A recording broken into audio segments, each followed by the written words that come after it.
Past 2 வீடியோவில் நிறைய பேர் கன்ஃபியூஸ் ஆனீங்க. நிறைய பேர் டைமண்ட் இது வந்து ஃபுல்லாக எக்ஸ்பிளைன் பண்ணினதுக்கப்புறம் கொஷின் கேட்டிருக்கீங்க. நான் வந்து ஃபுல்லாக எக்ஸ்பிளைன் பண்ண காரணமே என்னென்னா, அதை வச்சு நீங்கள் வந்து டைமண்ட் வந்து இன்வெஸ்ட்மெண்ட் இல்லைன்னு புரிஞ்சுப்பீங்கன்னு. பட் இப்போ நான் கிளியராக சொல்கிறேன், டைமண்ட் வந்து இன்வெஸ்ட்மெண்ட் கிடையாது. அதில் ஏன் அப்படி நான் சொல்லியிருக்கேன்னா, டிபியர்ஸ்ன்னு ஒரு கம்பெனி வந்து டைமண்டை ஃபுல்லாக வாங்கி வச்சுட்டு ஆர்டிஃபிஷியலி அந்த ப்ரைஸை ஜாஸ்தி பண்ணி வச்சாங்க. அதனால அது எக்ஸ்பென்சிவாக இருந்தது. ஆனால் இனிமேல் அப்படி ஆகாது. இனிமேல் அதனோட ப்ரைஸ் வந்து அந்த முன்னாடி பண்ண மாதிரி இன்ஃப்ளேட்டே பண்ண முடியாது. இன்ஃப்ளேட்னா ஜாஸ்தி பண்ண முடியாது. ஸோ டைமண்ட் வந்து நாளைக்கு ஏறும்னு நினச்சி இன்றைக்கி வாங்காதீங்க. டைமண்ட் வந்து ஏறவே ஏறாது. 90% அவங்க வச்சுட்டதுனால, அதையும் ஒருத்தர் கேட்டிருந்தீங்க 90-10% என்னன்னு. 90% டிபியர்ஸ் மட்டும் வச்சுருந்தாங்க. 10% எல்லா அதர் பிளேயர்ஸ் எல்லாருமே சேர்ந்து 10% இங்கே அங்கே கொஞ்சம் கொஞ்சம் இருந்தது. ரீட்டெய்லர்ஸ் வந்து அந்த 10% யாருன்னு பார்த்து கொஞ்சம் அது அண்டர்ஸ்டாண்ட் பண்ணியிருந்தோன்னா ப்ராபப்ளி நம்மளுக்கு அது அப்போ புரிஞ்சிருக்கும். பட் ஓகே, இப்போ ப்ராப்ளம் இல்லை. இப்போதைக்கு என்ன புரிஞ்சுக்கணுன்னா, டைமண்டில் நீங்கள் இன்வெஸ்ட்மெண்ட் இது ஏறும், நாளைக்கு ஏறினா நம்ம எக்ஸ்ட்ரா காசுக்கு விற்கலான்னு நினைக்காதீங்க. அது ஏறாது. இதுதான் ஒரே லைன். செகண்ட் திங், கோல்டு என்ன ஆகும் அப்படின்னு நிறைய பேர் கேட்குறீங்க. கோல்டு வந்து 1929 என்ன ஆச்சுங்கிற வீடியோ பாருங்கள். அது ஆக சான்ஸ் இருக்கும் திரும்பி. அதுக்கு என்னை பொறுத்த வரையிலும் கொஞ்சம் இறங்கி கொஞ்சம் ஏறி ஒரு பீக் தொட்டதுக்கப்புறம் நல்லா விழும். அப்படி வர சான்ஸ் இருக்குது. ஏன் அப்படின்னா, US shut down next week open ஆகுது.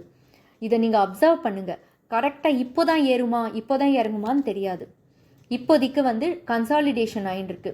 இதுலேருந்து கீழே விழுதா மேலே ஏறதா நம்ம அப்சர்வ் தான் பண்ணணும். இந்த டைம் வாங்கணுன்னாலும் ரொம்ப கொஞ்சமாக தான் வாங்கணும். ஏன்னா ஒரு டிப் கண்டிப்பாக இருக்குது. கீழே டிப் இருக்குன்னா 3600 ஆகும்னு சொல்லியிருக்கேன். கண்டிப்பாக நாளைக்கே அது ஆகும்னு கிடையாது. நம்ம அது வெயிட் பண்ணணும். ஒரு டெக்னிக்கல் சார்ட் பார்க்குறோன்னா மேலே ஏறினா இவ்வளோ ஏறலாம், கீழே இறங்கினா இவ்வளோ இறங்கலாம் அப்படின்னு தான் நம்ம பார்த்து சொல்ல முடியும். டெக்னிக்கல் சார்ட் படி கீழே கொஞ்சம் இறங்க சான்ஸ் நிறைய இருக்குது. மேலே ஏறினாலும் கொஞ்சம் தான் ஏறும். கீழே இறங்கித்துனா நல்ல பீக்கில் போகும். ஏன் பீக்கில் போகும்னு நான் சொல்ல வரேன் அப்படின்னா, யூஎஸ் வந்து என்ன பிளான் போட்டுட்ருக்காங்கன்னு தெரியாது. போன வாட்டி வந்து யூஎஸ் வந்து கோல்டை வந்து கம்மியான ரேட்டில் வாங்கி அதுக்கப்புறம் அதை இன்க்ரீஸ் பண்ணாங்க. ஒருவேளை இந்த வாட்டி அதுக்கு ரிவர்ஸ் பண்ணாலும் பண்ணலாம். இது என்னோட தாட். இப்படி தான் நடக்கும்னு கிடையாது. ஸோ கோல்டு இப்போது ரொம்ப வாலட்டைல், மேலே கீழே மேலே கீழே மேலே கீழே தான் இருக்கும். அதனால் ஃபுல் பணத்தை அதில் போடுறது இப்போ வந்து இட்ஸ் நாட் அட்வைசபிள். வாங்கினாலும் ரொம்ப கொஞ்சம் கொஞ்சமாக வாங்குங்க. முதலேருந்தும் அதுதான் சொல்கிறேன். எப்போவுமே டாப்பில் பீக்கில் இருக்கிறச்சே ஃபுல்லாக வாங்காதீங்க.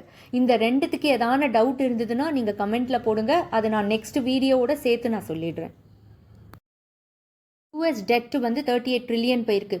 ஐடியலி இந்த டெட் ஜாஸ்தி ஆக கோல்டு ப்ரைஸ் ஜாஸ்தி தான் ஆகணும். ஆனால் நம்ம யூஎஸை ப்ரெடிக்ட் பண்ண முடியாது. அவங்க எதான ஒன்று நம்மளுக்கு கன்ஃபியூஸ் பண்ணுறதுக்கு கண்டிப்பாக பண்ணுவாங்க. நம்மளுக்கு இதுதான் பண்ண போகிறாங்கன்னு தெரிஞ்சால் நம்ம அந்த அசெட்டில் அலோகேட் பண்ணிடுவோம். அதை மாற்றி அவங்க வந்து வேறு மாதிரி ஒரு கேம் கூட பண்ணலாம். அவங்களோட கேம் பிளான் யாருக்கும் இன்னும் தெரியாது.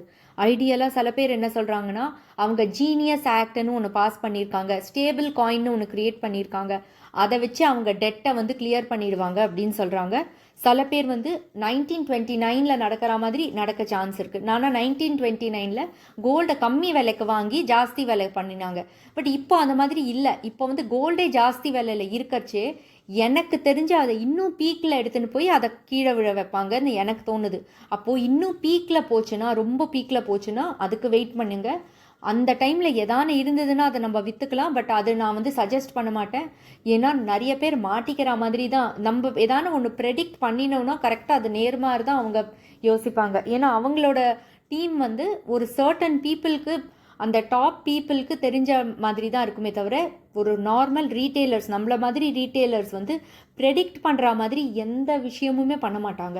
ஸோ இது வந்து உங்களுக்கு இந்த இது புரியலைன்னா நீங்கள் வந்து சொல்லுங்கள். நான் இப்போ சொல்கிறது வந்து நான் கிளியராக புரிய வச்சுருப்பேன்னு நினைக்கிறேன். ஏன்னா நான் ஒரே விஷயந்தான் இந்த 2-3 வீடியோவில் சொல்கிறேன். பட் அதுலேயே நிறைய டவுட் வந்ததுனால இப்போ நான் கிளியராக உங்களுக்கு மென்ஷன் பண்ணி சொல்லியிருக்கேன்.